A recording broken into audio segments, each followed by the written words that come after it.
Goroldik eta Tolosako udalak Plaza Zaharreko bizilagunekin elkarlanean, abian jarritako ekimen bati esker, bertan nagusi da kolore urdina.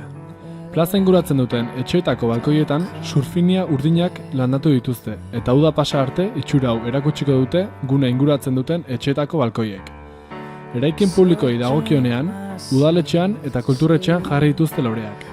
Udaberriaren etorrerarekin batera, Tolosako bizilagunak balkoiak apaintzera gonbidatu nahi ditu udalak, inauteritan zapiak zintzilikatuz egiten duten bezala, udaberrian loreak jarrita. Egitasmoari hasiera emateko abiapuntu Plaza Zaharra aukeratu dute. Hala, ekimenean parte hartu dutenei erraztasunak emateko, loreen mantenulanetan laguntzeko zenbait aholku eman dizkiete bizilagunei. Bestalde, gainontzeko tolosarrek ere, loreen zaintzaren inguruko informazioa nahi baldin badute, udaletxera jota eskuratu ahal izango dute.